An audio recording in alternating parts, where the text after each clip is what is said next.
Everybody wants to know, how do you cut out a photo? It's the question of the year. It's the question I always get from new staff members. It's the question I get from current staff members. And it's the question I get from people that I'm teaching Photoshop. So how do you actually cut somebody out of the background and use a cutout photo? And so this is the time where I'm going to show you how to do that. There's a difference between destructive and non-destructive images. And so we are going to do this in a non-destructive way.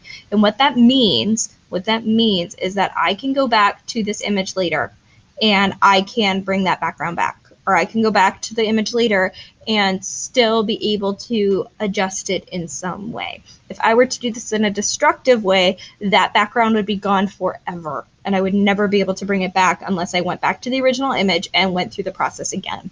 So what I have here is I have a picture of a diver, underwater diver. I am going to double click the background to make it an editable layer. So actually I'm going to hit cancel and show real quick.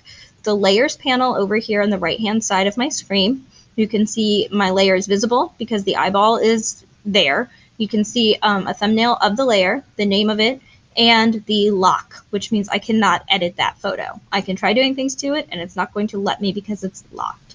So by double clicking on it, I can name the layer diver and hit OK. Now that lock went away, so I can now edit my image. I am going to do this by creating a layer mask. So down at the bottom of your layer panel, it said add layer mask. It's a rectangle with a circle in the middle of it. If you click that once, a white thumbnail is going to show up to the right-hand side of your image.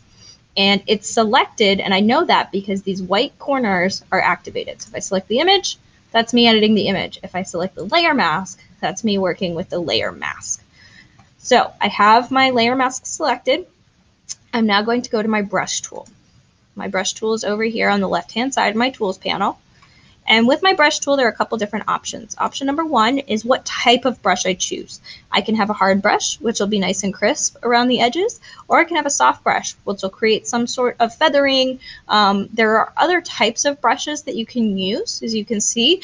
However, I don't plan on using those to remove the background. So I'm going to stick with a hard brush, and you can change the size of your brush here. Huge, teeny tiny. By using the slider, changing the number, or I'm going to show you a keyboard shortcut for that also. I'm going to keep the mode on normal and the opacity at 100 because I don't want any of this background to remain. If I wanted it to, for some of it to still be there, you can change the opacity, but I want it all to go away.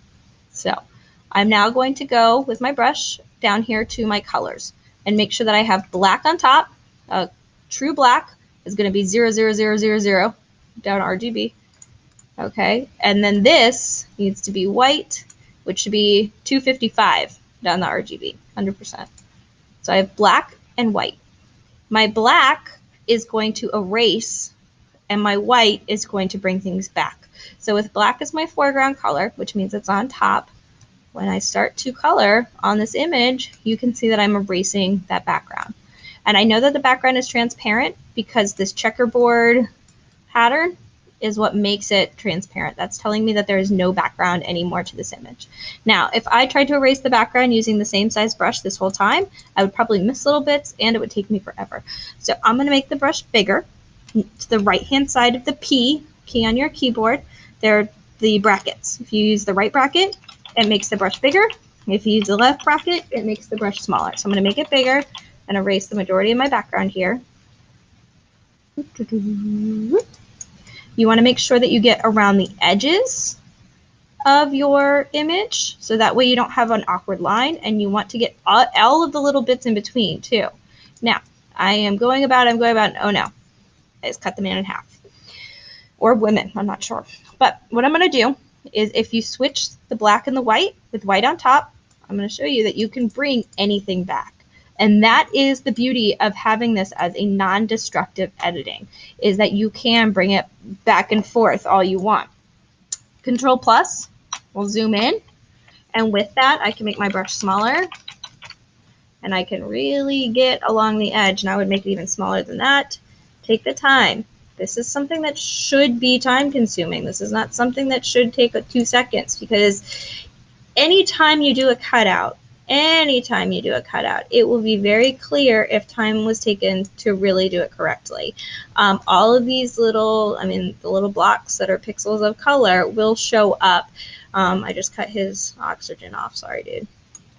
But everything that you do should take some time. I'm clearly not taking any time for the sake of this video, because that will just take way too long. So, if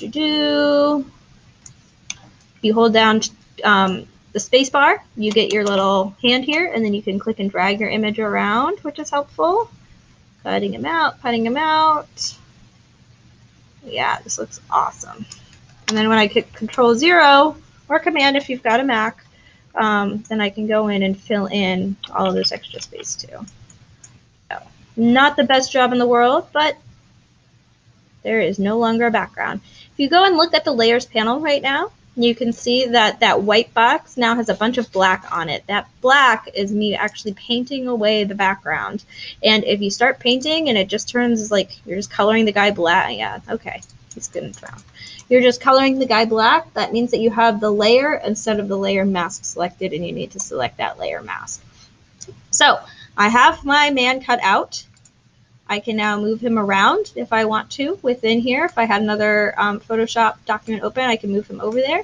Or if I want to place him in InDesign, I'm simply going to go File, Save As, and I'm going to save it as a Photoshop document, Underwater Diver PSD. And when I save it as a Photoshop document, I can place that directly into InDesign. I am saving all of the layers that are there. That way, if I want to make any adjustments later, all of the layers are saved, and everything just gets placed into InDesign. The background will be transparent, so you can do a text wrap around him. You can move him around within there. You can put stuff around him, and it's just a nice, easy way. Other options would be to save it as a TIFF or as a PNG, but Photoshop is always going to be best. And done.